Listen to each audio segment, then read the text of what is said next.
podcast. Come take this walk with me. Welcome back to the Three Parallels podcast with your host, the Brother Dr. Jason Branch, a show where we rediscover who we were, embrace who we are, and make room for who we're trying to become.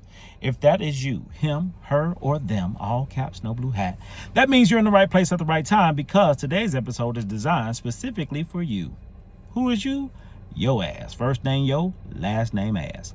Buckle up, Buttercup, because I'm coming to you live from Gator University. Where's Gator University? I'm actually at an airport hangar finna pick up my boy, the Dr. Taiwo Togan. There ain't a lot of doctors out here that got that "the" behind their name, but he's one in addition to me. That's another story for another day, and this episode is dedicated to how he's impacted my life that I want to share with you, because there's a lot of people throughout my life that's impacted me in a lot of different ways, and he's one of those individuals, and we are still connected. We're talking about a 20-plus year friendship, brotherhood, and we're still connected to this day, and we're business partners now, and we started off as friends. So I want to share the journey, the story with you, so you know what's finna go on, because we talking about three parallels. What are three parallels? Who we were, who we are, who we're becoming. That's it. That's all. I can't see nothing else besides your house. So anytime I say whose house, I would love for you to repeat with me, my house. And I mean, say it loud from the rooftops, especially if you're by yourself, especially if your mama next door or upstairs. Whose house? My house. Whose house? My house. Whose house? My house. If you ain't said, or depending on how you said it, speaks volumes of who you are right now. If you shouted from the rooftop, you don't care who in your house, job well done. You may be him, her, or them. If you said it real quiet like a mouse, I'm at work, I can't. Go to your car next time. Have your lunch outside next time. Ooh, I'm already cooking. Listen, we in the kitchen, baby. Because I'm cooking, whether you know it, believe it or not. I believe it. That's what matters, because I'm the GOAT in this podcast game. Let's let it be known now. Spicy J has entered the chat, and he says, there ain't no podcast if he ain't on it. That is it. That is all. Now, back to the show. We're talking about Taiwo, right? My boy, my brother from another motherland. Taiwo is from Africa, Nigeria, Niger to be exact. Delta State, and his experience in Nigeria and just being who he is, his family and all that, he brought it to the States, to the University of West Alabama where we met. And, you know, I got to talk about the parallels because there's so many that we share. And these parallels to me is connected to you and whoever you're connected with or was connected with, because every connection leads us to somewhere. Here's an example. You ever been in a horrible relationship? If you don't know it yet, that means you're probably in it. If you know what I'm talking about, that means you're on your way out or you done overcame it. Many of us have experienced a horrible relationship. That's how we learn what a great relationship is. That's how we learn what a healthy relationship is. Sometimes we have to have an experience of an unhealthy relationship. Now, so I want to talk about Taiwo, but as I talk about him, I need to get ready. I'm doing a podcast right now, live, and this is happening live. Because as a podcaster, for those who know, and those who don't, I don't know if you're watching it or listening, I'm a black man, which means I get ashy, okay? And right now I'm practicing for when I get the opportunity to have a sponsor that does lotion, because I put a lot of lotion on every day. It's part of my routine. Wash my hands a lot, I lotion a lot. This ain't even no commercial. This is just me being honest. But I'm preparing for when I had a commercial, because if they can get Shaq ashy one, they can get him one and give me one. They can get Kevin Durant one, they can give me one. They can get Kyrie one. I'm trying to get a lotion contract, okay? So I'm practicing in advance, family. So if you hear me slathering on lotion, just know this is me getting my life together. I'm a podcaster. And yes, I'm in the middle of podcasting, getting myself together. Who does that? Me. That's who. Who house? My house. Who house? My house. Whose house? My house. If you still didn't repeat it, I gave you a second chance, and you still at your desk eating your lunch. And yes, I put on cologne to do my podcast. Okay? What cologne am I wearing? You'll find out soon enough when I see you live, because it's going to happen. But until then, my friend, Spicy J is running the show. So, You see the hat. If you don't, you hear the hat. This is the I Am Him hat. This is the merch we got. We got merch now. Gator University. We have merch in the bookstore. You can get some when you want some. Subscribe, like, comment, dive in, bring a friend, the whole nine. So get you a hat, get you a shirt, get you a mug, get whatever you need that has your name on it. Him, her, or them, all caps. Because the shirt represents a movement. The shirt represents a culture. And this shirt represents us being the best versions of us humanly possible to show other people that we exist. That's it. So I just need you to know what you get into. So this episode is dedicated to brother Taiwo. And I gotta give a shout out to my mama, because me putting on lotion and making sure my lips is not ashy, make sure I look presentable. My mama plays a huge role in that. Hey mama, I know you're listening. What's happening, boo-boo? Hey, I know my mama listening, and she let me know it. Like, hey man, you trying to do this podcast thing, you need to make sure your mug look good. You need to get them lips, they look a little chapped. And I'm like, Mom, it's the medication, it's the medicine. Well, ain't everybody business. What is your business is your lips don't need to be dry on this podcast. I just want to introduce you to my family, my village, right? This is what keeps me humble. So I will not be on this episode ashy. So, Taiwo and I, we met as two ashy little neos, ashy little brothers, college students at the University of West Alabama. And there was an instant connection of, man, who is this guy? Because he was all over the place. I mean, just all over the place. He played basketball. He was, played sports. He was in the library. He was known. Like, he was the guy, smartest guy ever. And that connection led to, hey, man, curiosity around becoming a member of the fraternity, greatest fraternity of all time, Alpha Alpha Fraternity Incorporated. And there were conversations that we had. And before I knew it, he was online. And he went through the process. And I was his dean at the time and helped bring him in, which was great. And we just became thick as thieves from that point on, very similar to the third member of the pack, Dr. McGee, because these brothers were the opposite of me. Taiwo was very different from me, meaning he went to school to learn. He went to school to get a degree. I went to school to play. I went to school to kick. I went to school to pledge. That's who I was at the time. So those two completely different personalities connected with each other because we had something that each other valued, liked, wanted, that was underneath the surface that we couldn't see. Three parallels: who you were, who you are becoming. Also, three parallels related to your house: the attic, the living room, the basement. Just want to give everybody a chance to get caught up. If you ain't caught up, go back to previous episodes. But this is how I talk about these things, these parallels, because it just makes sense to me. And if it makes sense to you, great. And if it don't, keep listening. Rewind that part. So, me and Taiwo just start building. It was just like this good energy.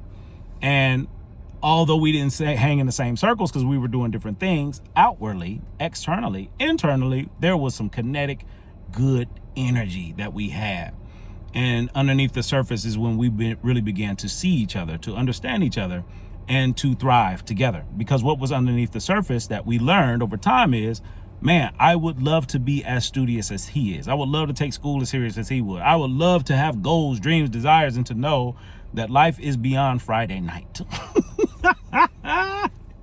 Or Thursday night, Oak Tree Lounge. If you know, you know. I didn't have vision like that, and I wanted it. I didn't have this studious mindset that he had, and I wanted it. And I feel the antithesis was for him as well. Like, man, he wanted the social capital. He wanted to be able to be a guy that walk in a room like, yo, sit down, I'm here. I'm here and you're welcome. He wanted to, have that status of, just being able to connect with people and energy and vibe and cool and can do all these different things that I was doing that was external, but it was the internal. So we had that bond already and didn't know it. So we just started connecting and building with each other, which I call a destination helper. A destination helper is somebody that God placed in your life when you're able to accept what they have to offer and vice versa. They could be there for a season, a reason, a moment, a minute, a lifetime, but they're there. And I feel, 25 plus years later, it's a lifetime, because how can you go 25 years and then just not? It happens and you can. However, The reason that it happens is somebody's not communicating effectively, and I'm not at a place and space emotionally to have some really tough conversations. So for anybody out there that ain't talked to somebody in 25 years, this could be the year if you choose to get out the way. Even somebody that's dead and gone, you can still have a conversation, maybe a letter. That's a breadcrumb. Enjoy. So Taiwo and I, three parallels who we were in the past, wasn't aware, but we learned from each other. Once he pledged, we just went to a whole nother level. We became roommates, we became friends, we became brothers, because I learned about African culture, Nigerian culture, from being with him, from being connected with him, even learning about Yoruba and speaking the language and cooking the food and eating the food. Like, yo, it was family, because anytime he was around, it was family. Anytime I go places with him, it was family. Hey, man, this is my uncle. And I'm like, man, oh, that's cool. This your daddy, brother? Nah, man, I met him about 3 years ago, man. We've been rocking ever since. What? This ain't your birthday? No, man, we met at the gas station, man. I kind of looked out for him. He looked out for me. And I've been spending Thanksgiving with this man and his family for the past 5 years. That's the kind of guy Taiwo is. And everybody becomes family. And it's a skill set that he has as part of personality. That's the thing. Some people have certain things that we just don't have. You can learn though, you know? So we would always teach each other throughout life, from undergrad, and it was always a thing. So one of the biggest lessons that I needed to learn was a breadcrumb, which is something that was hidden in plain sight, that was in my face. Taiwo is a math genius, right? You throw a number or letter at this man, he could do wonders with it. He's in the AI space now. Not surprising, right? So he's always been great at math. I've been the worst at math. How bad? I'm glad you asked. When I say the worst, y'all know my track record. You know my history. Barely graduated from college. I went to college as a freshman 3 days after graduating from high school as a senior. And the reason I had to start school so early, I graduated June 3rd. I was in school June 7th. Big shout out to 27 years ago, around this time, whenever this episode releases in June, I'm sure. This is a celebration. This is a moment of full circle. Again, three parallels. So that's how I started. Look where I'm at now. Come on, church. Come on, Gator U. Come on, Gator Nation. Look at us now. Not me. Look at us. Look at where you were 27 years ago. If you could think that far, if you were still around. If not 17 years ago, 10 years ago, 7 years ago. Just think about where you were, think about where you are right now. These are two different people we talking about. So these parallels connected, where he was in school ahead of time because he was so far advanced, like he could take a year off basically. For me, I had to start early because I was below remedial. So in order for me to be remedial by the fall, I had to take summer classes. And these summer classes were filled with math classes just so I can catch up to be remedial by the fall. Yeah, so just like English 101 freshman year, English when you below remedial is 098. 098 to get to 099 to get to 100 to get to 101. I didn't take English class until my junior year. 101 until my junior year. Same thing for math. But they don't call it 101. They call it algebra and geometry and algebra 2 and calc and all this other stuff. I could not pass pre-calculus algebra. And during this time, back in the early 2000s, and yes, I'm proud of me, internet was new. Like, it was still new, but we went virtual. Now, before we went virtual at the University of West Alabama, there's something about this place. For those who know, you know. For those who don't, rewind it. Go look it up. Talk to Claude or chat now. So, being at West Alabama, I was exposed to different types of people, such as Taiwo. Although I'm exposed to these people, I didn't take advantage of it because my background, my upbringing. You don't ask for help. You figure it out. So, my struggle in math bled over because I took the same math class from when it was in person to online to back in person to online, and I failed every time. Every time, family. Every time. I took the same math class 6 times. Took me 6 years to get a full degree. Took me 6 years to get a bachelor's. But I took the same pre-calculus math class for 6 times. I don't know what it is, something about 6 for me. Because it took me 6 years to get my PhD. Get in a PhD program. 3 years I did it. Took me 6 years to get in. My point is, 6 years is the thing for me. So although I had all this help around me, the main person that could help me the most in math was my roommate. And I did not ask him for 5 semesters straight. I hinted at it. I went around to it because of who I was, y'all. I need y'all to see healing. I need you to see growth. I need you to see transformation. I need you to see transition. I need you to see us, your house. Whose house? Your house. Yes, the reason I didn't speak up and ask for help, I didn't know how. We don't ask for help. We figure it out. Guess what I'm doing in college? Figuring it out. First generation college student. Everybody the first generation, you figuring it out. Okay. That's what I was doing, and I didn't know. And it wasn't until that 6th class where I was like, enough is enough. It was like me being Julius on school days at the top of the steps. Enough! If you don't know, might be aging, aging you. If you do know, welcome. Welcome, baby. Welcome. It's from the movie School Days, if you didn't know. Look it up. But I had enough. And when I had enough, I asked, hey, whoa, man. I've been taking this math class for a while. Yeah, I know, I'm fully aware. Fully aware. And, I tutor every Tuesday and Thursday. Been doing that for about 5 semesters. I said, yeah, I'm aware. So it was a conversation that we had where, he knew I needed help and he knew I was dealing with my pride and my ego, and he never pushed, but he always offered. And I never took advantage of it because I didn't know how. My ego, my pride, I can't let him know that I'm not this or not that. I'm the cool guy. I'm one of the popular guys in school. So I can't be perceived as dumb or whatever. And to me, it's like, that's dumb to have a math genius as your roommate and you don't ask for help. That's the stupid part. I can say that to myself. You better not say that to me. You bet. Stop. I can hear you. I can hear you. Okay? You better not say nothing about me. Look at you. Look in the mirror. Rear view. Okay? Anyway, my point is, I didn't know what I didn't know. But I had enough then, and my future self was like, hey, man, get out the way. When I listened to him, I asked. And during me asking, he was confirming, I was confirming. He said, man, I got you. Fall semester come around, let's start some prep. Man, I was in his office where he would tutor. And he tutored me the whole term. The whole term. Didn't charge me a dime. We were roommates. And we would be at the house, like, hey, man, you might want to go on and get showered and everything. You got tutoring that too, right? And I'm like, man, it's with you. It's with you, man. What are you talking about?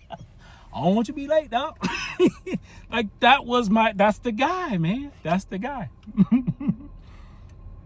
And by the way, I'm sleeping in. He already gone and ran 3 miles and came back home to tell me to be ready. At 2. It's 8 a.m. He been up since 4. I just need you to know who we talking about. It's like academic, a black mamba in academia. Like, he was a beast. And that would be on a Friday. Friday morning, we go out to the club. Thursday night, we go out party all night. We up 2, 3 o'clock in the morning. He back up at 4. Running, studying, whatever, for years. To this day, he still does it. What is this person? I just want to talk about him, y'all, because I need y'all to know about my guy. Beast mode. I did not have that. So he taught me discipline, consistency, showing up, practicing, trying different. He spoke a language that I understood, and it helped me understand math in a way that I never understood before, because I didn't have anybody that was patient enough with me to work with me through it. But he had the patience of Job, and he patiently walked me through this class to earn a B. Yeah, I think I got to be. No. I earned an A. I earned an A with that class. But the next class, I had some light tutoring with him, and I earned a B. I was proud of that B, because I only took the class one time. Again, check my track record, check my transcript. You don't believe me. I got evidence. I got paper. Anyway, not going to make this controversial. If you know, you know. So that's where this really deep respect and appreciation for each other came. And for that, it was like, man, I can't pay you back with, I can't pay you back with tutoring you on anything. But when the opportunity presents itself, man, I want to give back. I want to pour back, because if it wasn't for you, I wouldn't have passed this math class. And if it wasn't for Sarah Brooks, I wouldn't have passed biology. Just want to talk, just big shout out. Sarah wouldn't have passed biology. Sometimes we need help. Sometimes we need people, and I didn't know. So I was able to connect with people who was willing to help me win. And guess what? Your boy won big time. So fast forward. Us being in the fraternity, he's tutoring me now, and he kept my secret safe. Nobody knew. I mean, people may be finding out for the first time listening to this, like, yo, Branch was tutored? What? Never thought. Man, yeah, I ain't know what the hell I was doing. So, from fraternity brothers to roommates to being a tutor, being a client of his, all the way to us creating this brand, this image, this reputation within the fraternity that was global and very legendary, impactful, and I want to share it. We are the creators, the founders, the originators of the 2 Deep Step Team. If you ever heard of 2 Deep Step Team within the South, between the years of 2002, 2008, that was us. 02 to 08. If you heard anything around it, that was us. 09 maybe. Yeah. So how it started, this 2 Deep Step Team, what does that mean? This 2-man step team.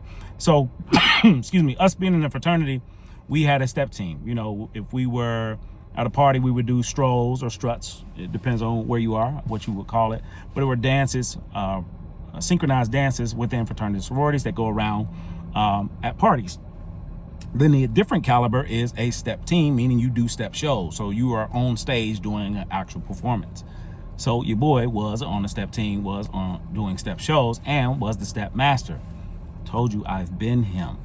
So I was usually teaching all the steps routines, and Taiwo would get stuff so quick, so fast, we just start building, and then we would teach everybody around us. So he was like the protege in the step game world, because he could pick up so fast, and then he would integrate his personality in it.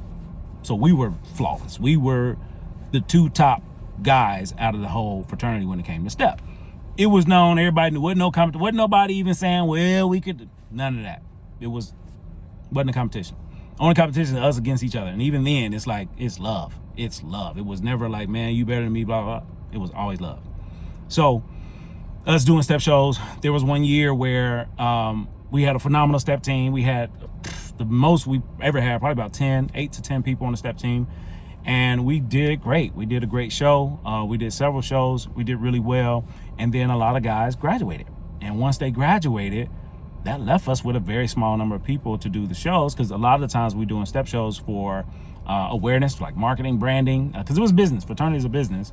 Black fraternity, it was a business. And this could be income that we get throughout the semester. We would win prize money. We would travel. So it served a lot of purposes for us. So when a lot of guys graduated, we lost members of the step team. So we had maybe 4 in a possible, including us 2. So it was real slim. And it was just like, you know, we can start from ground zero, and that or was just a blanket statement. So this or happened when Taiwo and I went to University of Alabama. So backstory to the front story. I got to give you a lot of context so you can understand where we are, because a lot of these things I'm talking about now is going to connect for later. So being in the fraternity, we all players around the same time within the area. Area 5 is Stillman College, University of West Alabama, and University of Alabama. All these universities have their own chapter of Alpha Phi Alpha. All 3 of these chapters would get together for connection, community, the whole 9. So we would always support each other, and there was always competition, there was always love, and even to this day, a lot of these guys, a lot of us are still connected to this day. For example, one of the brothers from Epsilon Nu, Stillman College, brother Eric McAlpin, will be on the show. We just reconnected after 26 years. We played at the same time 26 years ago. And now we're connected in this podcast space because he's doing the podcast too. He's going to be on the show. I'm not playing. Full circle. I just need to see it. 3 parallels all day long. Whose house? My house. Whose house? Your house. So glad you got out the house. Anyway, so we support each other. We knew it was Alabama homecoming. The bros coming through. KA, Kappa Alpha. Big shout out to Kappa Alpha chapter. Alpha Alpha Fraternity Incorporated. Now, Kappa Alpha was the big brother at the time. Because again, it was love, it was support. Like, don't mess with us, but it was family. But within family, it was competition. And man, we did not play. We did not play when it comes to strolls or stepping, because we needed a chapter. Like, who's the best? We the best. So that competitive edge was always there. So at the time, University of Alabama KA was the baddest step team around that time, because they had the numbers and they were good. We were good. We had numbers. So it was kind of hard to compete. So we went to homecoming one year, and they did a Jackson 5 theme. And for anyone who don't know any of this stuff that I'm talking about, like, what is this fraternity? What? Text, email, comment, like, really, like, engage. Also, like, subscribe, the whole nine. But if you don't know something, like, ask. I'll tell you. I don't know what you know and what you don't. I'm just want to share the highlights, but some of this stuff may be confusing. Anyway, my point is, we go to Kappa Alpha, go to support our bros. They doing their step show. They usually win every year for the guys. So we going to support them. And they did a show, Jackson 5 theme. I think they had ruffles on. It was Temptation, something like that. And they did a decent show. And I pulled Taiwo to the side. I said, hey, man. He said, what? I said, what you think about the show? Man, it was cool. It was good. It was all right. I said, I got an idea. He said, what? Going back to that question mark, you know. I said, man, I think you and I could put a show together and beat them, the whole crew. He's like, what? He said, you think so? I said, yeah, I think so. And this was Big Brother at the time. This is another story for another day. Big shout out to all the brothers of Alpha Alpha fraternity, especially Area 5. So much more to share, and I'm learning that this platform is a place to share, because a lot of our stories within black fraternities, black HBCUs, there's not shared. So I'm going to share, but I can't share it all, especially not in this episode. So I'm giving you cliff notes. So I let him know, hey man, I think we could beat them. We put a show together. I'm pretty sure we could take them out. He said, you think so? I said, yeah, man. I propose, we started a two-man step team. And he's like, what? Jay, are you, what? I said, yeah, man, me and you, we build a show, we create a show, and we go compete. And this is who we want to go. This is who we want to get. Because I think we can get them. Let's just build. That's our King Cooper. Let's get it. He's like, all right, done. And from that day, we start practicing as two people doing a step show. We'll put the YouTube clips in the bottom. We retired now. In 2009, our last show was at Wright State. But that was a whole thing for us for about 4 or 5 years, where we would do these step shows, we would enter these step shows, and we would win some and get prize money. That prize money we would use for the fraternity. So a lot of the money we would give back to the fraternity. That was our budget. And then, once we fill the account up, then it's like, okay, we need some kickback. So we would do these step shows, get the money from the step shows, give a cut to the chapter. We would get a cut. We would use that money to live. A real thing, man. And people started to find out about the 2-man, 2-deep step team. So we called ourselves 2 Deep, the number 2 deep, 2 deep step team. It was just me and him. And we just started doing shows all across the country. And we were making money. We were practicing wherever we could, in the basement, in the garage. He was working at a hotel at the time. We go practice at the hotel 3 o'clock in the morning. We hustled in undergrad to bring the step team to life, and we did it. And we were phenomenal. And we just built this thing around it. So much so, I graduated. We still was doing it. He was still in school, so, we still practiced. We still did our thing. I mean, it was income for a while. And then he graduated. We did a few more shows, and then Taiwo decided he wanted to go to Yale. So he left Alabama, went to Yale. Who does that? But before, so that's what ended it. When he moved to Yale, I moved to Birmingham. He moved to Connecticut. Yale, like the Ivy League Yale, like the Yale. He went there, and that's what stopped it. So I'm sure there will be a retirement show before it's all said and done. But right now, we chilling.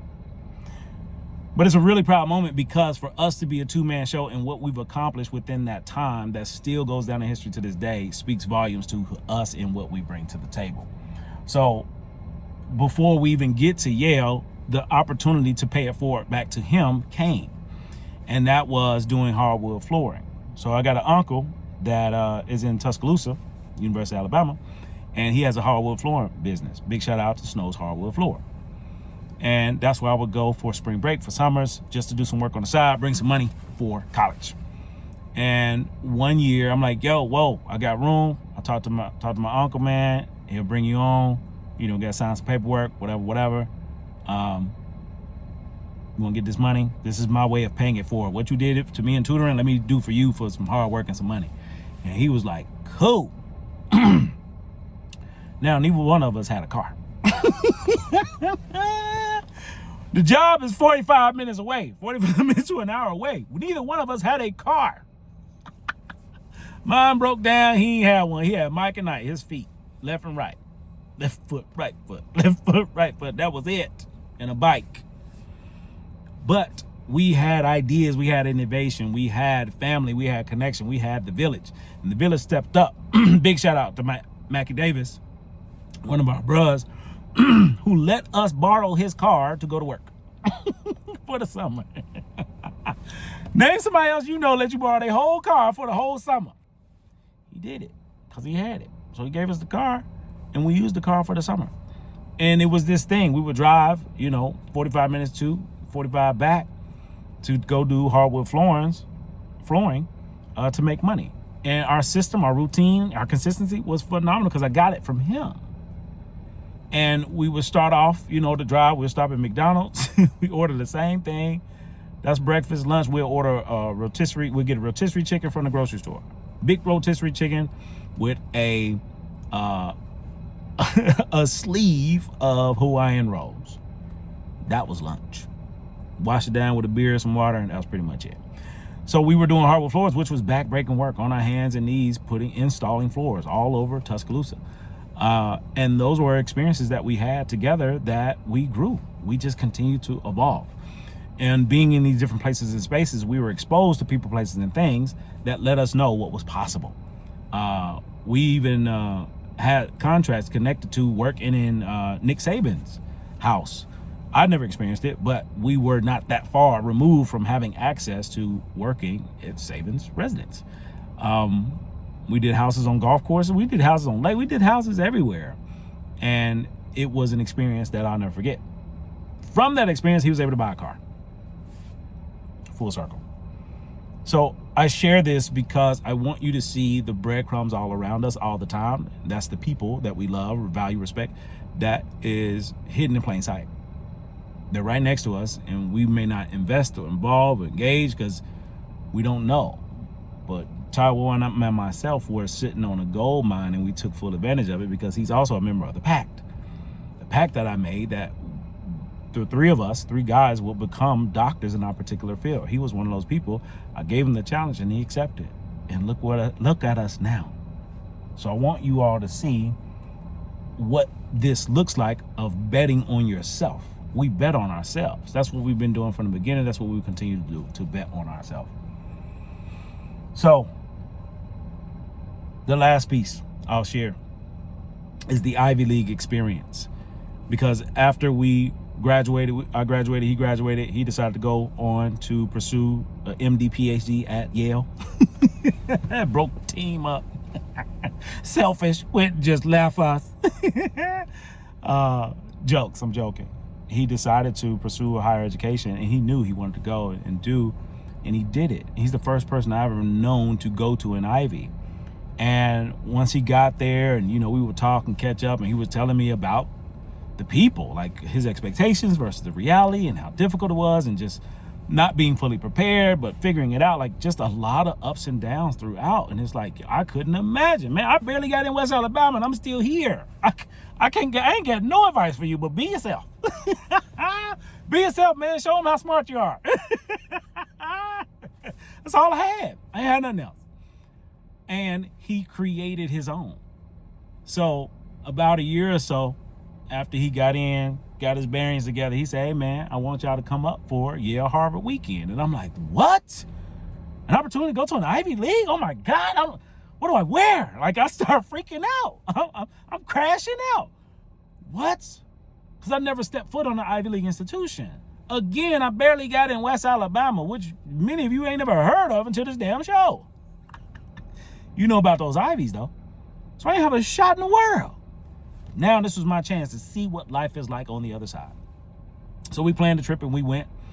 And it was one of the greatest experiences I ever had, because it was a great experience because I recognized how human we truly are. I had all these beliefs and ideas about who Ivy League people were, and money and wealth and prestige and influence and the trifecta and everything else. And what I realized is it's all the same.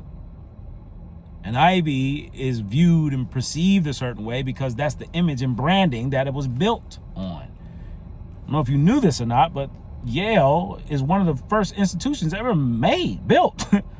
You got Harvard, William and Mary, and Yale. This is the third oldest school. You can say anything. You can say anything in the stick.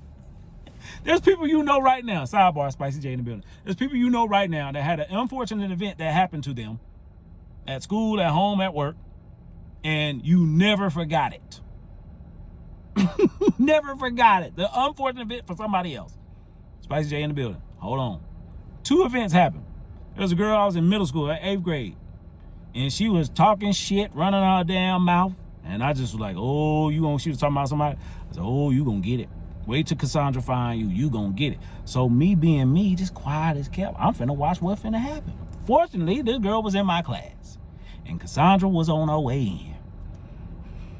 And as soon as Cassandra walked in, everybody was like, ooh, there go Cassandra. And then the girl, I don't even remember her name. I remember Cassandra though. The girl was like, yeah, you was talking all that? Cassandra went at her, bop, bop. Gave her a two-piece mix with a extra wing, 2 biscuits, and a pepper. She whooped that girl ass. 8th grade, I'll never forget it to this day. If I see her walking, I'm gonna say, man, you got your ass whooped. Remember that shit in middle school? Cassandra whooped your ass. I don't even know your name. These are your kids. I don't know what she doing, I don't know where she at, but I still remember that. Also, there's another woman, and I hate to do this, but hey, I just want to give examples. There's a woman, there's alphas, you know, we the bros, we party hard, we stay up late most of all, we graduate, you know, ice cold, ice baby, the whole 9. We would throw some badass parties. One party we threw that was so live, this woman forgot to go to the bathroom, and this woman shot herself at the club, at an alpha party. Never get it as long as I live. I don't know her name. I know what she looked like. I see her in the lineup. You remember that time you shat in the club? She shat in the club. Because she thought it was going to be a shark, but it wasn't. That's a shat. Okay, I'm done. Back to the point. There's things that you will never forget as long as you live. One of those moments happened at the Yale-Harvard event. So we there, and I'm recognizing how human everybody is. You know, it's not a big deal. It's the same, meaning everybody got problems, and those folks that got problems, they go to Yale and Harvard. It's not a big deal.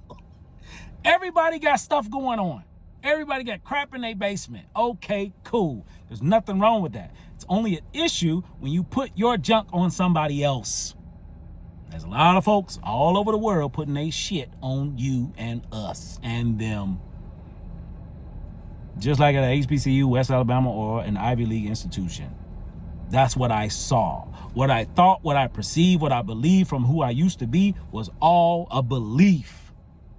Everybody ain't smart, everybody ain't balling, everybody ain't wealthy, everybody ain't white, everybody ain't this, everybody ain't that. I found out the truth instead of holding on to a belief that I had for 30 plus years until I actually went. And when I went, I saw the same shit I would see at HBCU. I saw the same shit that I would see at any college or institution, at Auburn, at West Alabama, at any school I went to. Same thing. It's a different perception.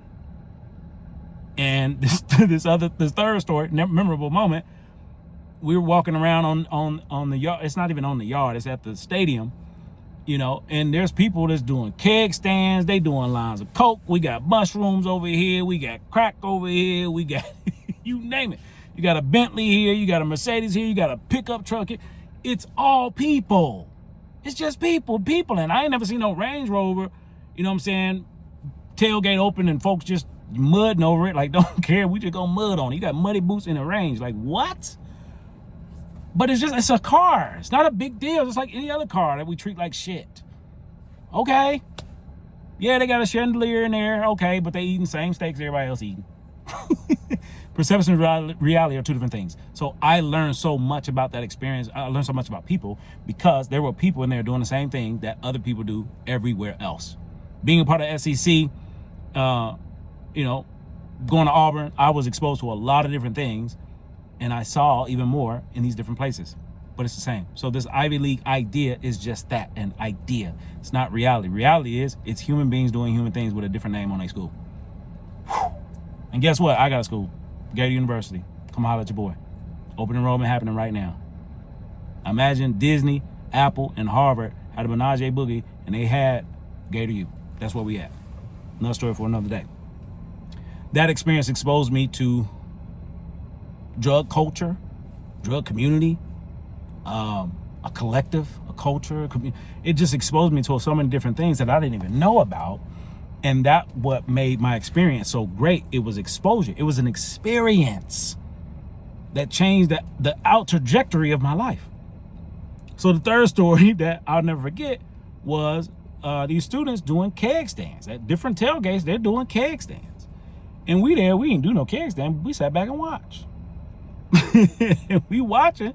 One guy goes up, flips upside down. He's doing a keg stand, trying to impress his girl. Now, mind you, I'm a therapist at the time. I'm watching all these disasters, mommy issues, daddy issues, and trauma just come out in real time at this homecoming. So my dude doing keg stands, trying to impress his girl, they bring him back down. He passes out, like blacked out. Majority of people left, including us. Few people stayed to help, not including us. We black. We finna go, boo-boo. We hope you made it. Dead serious. A lot of people ran away, and we walked away, but we kept an eye to see what was going on, you know, help, support, and all of that. Once he got the support he needed, we kept moving because, again, we're black. Just want to talk about facts. So to this day, I don't know if that guy survived or not, but it's one of those moments, stories that I'll never forget. So even when we talk about your Harvard weekend, we talk about that story because we all have stories. And that's the thing about an Ivy League. It's a story. And sometimes we get so caught up in stories, they become facts to us when they're actually beliefs. And these beliefs are given to us, passed down, or we find them over time. I'm thankful to share all of this with you, and all of this connects to one person, Dr. Taiwo, who not only went to Yale, did his thug thizzle, he built his own being there. He had social capital. He was a social organizer. He was a superstar. He went up there and made it his own. And I found out later that he was able to do that because of what we've done together and what he saw. So when he invited us up there, we got a chance to see him shine in a space that we never thought was possible for us to even step foot on. And we were there and we planted our flag. Everybody knew who we were and what we came to do. There was respect, there was love, there was admiration, appreciation. And they saw us differently just like we saw them differently. And we saw each other as the same, meaning human. It's a different experience. So Taiwo showed us a time of our lives, ended up meeting the woman that he ended up marrying later on, hosted parties, he had his way. He could do anything, go anywhere. He became my big brother during that because I saw him grow from who he was to who he is to who he became. And now looking at this brother now, in this AI space, connected with some amazing people, he's going to continue to do great things. Why? Because that's what we do here at Gator U. So I hope this episode gave you whatever you needed. If it didn't, rewind it. Things are coming, y'all. Things are brewing. If you want to be a part, now's the time to get in. Get in where you fit in. If I can help, if I can support, if I can assist, let me know. Next week, you got the one and only Dr. Taiwo going to join us on the show where he gets to share his side of his experience.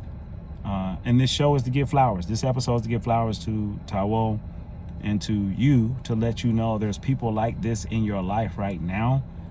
They're just laying dormant until you revive them or it.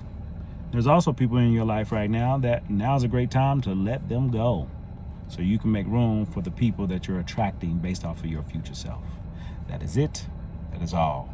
Big shout out to everyone who's choosing themselves. This has been another episode of 3 Parallels Podcast with your host, the Brother Dr. Jason Branch, a show where we rediscover who we were, embrace who we are, and make room for who we're trying to become. Next week, we got Dr. Taiwo Togan joining us to share his side of the story. Please like, share, subscribe, bring a friend. I'm building. If something fits you, if it looks like it's for you, then it is. Dive in and bring a friend. Until next time, peace.